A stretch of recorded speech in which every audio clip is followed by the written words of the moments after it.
Okay, so let's now have an example of finding moment in 3D using the vector approach. Last time we did the scalar approach. For this time, let's do the vector approach. Okay? So if we have here, for example, at figure A, with this bar with force 1 and force 2 exerted at this point. So the force 1 and force 2 here are in terms of also in vector notation form. And the length of this object is given by these measurements. Okay, so you notice that the x, y, z or the I, j, k direction of this in this figure is also followed our right hand rule. Okay, so in analyzing figure A and B, so this is figure A and B, so we need to determine the forces acting on this body and its moment arm given by the position vector r. Okay, so for this first one, our position vector r can be located. This is our position vector r. So the distance from the origin to our force 1 is given by this vector notation. So it is only along the y direction or along j direction. Okay, so we have 5 units or 5 feet j for our position vector r. Let's say this is a r a. Okay, so for our position vector rb, so we need to locate the position of our position vector rb from origin to the point of our second vector. Okay, so since we are given by this measurement, we can now locate the location of our position vector rb. So at the I direction, we have this, we have x. I is positive 4 since they are equal. So positive 4 I plus 5j, so this is our 5j, and then negative 2k, negative since it's going downward. So for the z-axis or at k direction, it is negative since it's going downward. So all in all, the position vector rb is given by this 4i,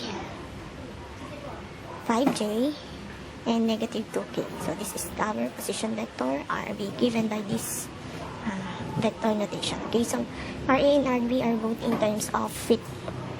Then the next thing we do is then the resultant moment about O is therefore can be computed using the cross product of your position vector r to its force.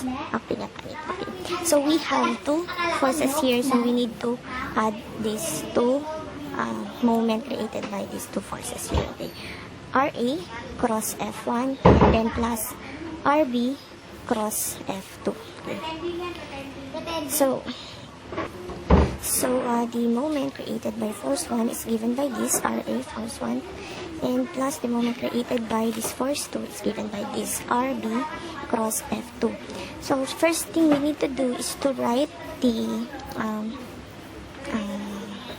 values here of I, J, K of R and your F1. So we have here, this term is actually your RA, and this vector value here is your F1. So our RA is 0, its I value is 0, and then 5, 0I plus 5J plus 0K. So this is the complete vector form of this RA.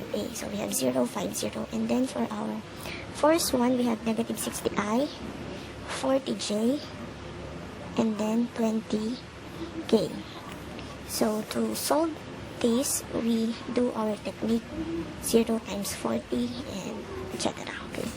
So for the value of I, our technique is to cover this and then multiply 5 by 20 minus 0 minus 40. 5 by 20, then 0 minus 40. So in here you can see that the 0 times 40 will be cancelled out since any number multiplied by 0 is 0. So we have left here is 5 times 20 is equal to 100i. Okay, so for I. So for the value of j, let's go over this middle here, find the value of j, and then always put a negative mark here, and then do the pattern. Okay, so 0 times 20 minus 0 times 60, so it's just 0. Okay, so for the value of k, let's start over the k, and then 0 times 40 minus 5, 0 minus 40 minus 5, negative 60. Okay, so if you do the math here, we will come off to 300k. So therefore, the moment R cross F1 is equal to 100i plus 0j plus 300k, or 100i plus 300k. Okay. So for the value of the moment of RB cross F1, we will also follow our technique here in cross product. So if we want to determine the value of I, let's go over letter I and then do the pattern. So we have 5 times negative 30, and then negative 2 I minus negative 2 times 40. Then we have negative 70i. Then for the j, let's go over the j. So we have always put first the negative mark here, and then do the pattern. So we have 4 times negative 30 minus negative 2 times negative 2 times 80. Okay, so our j is negative 40, and also do the same with your k direction. So it is negative 240.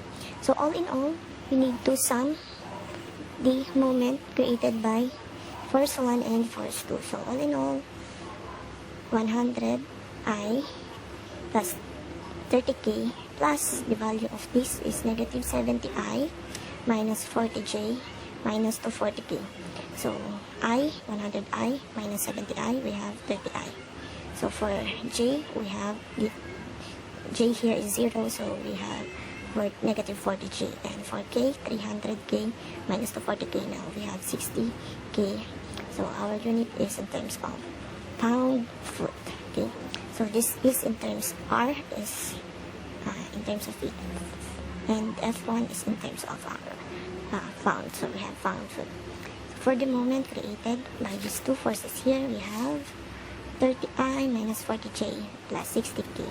So here, our answer is in terms of vector notation form. Okay? So once again, let's review. If you have given like this, so let's find the moment.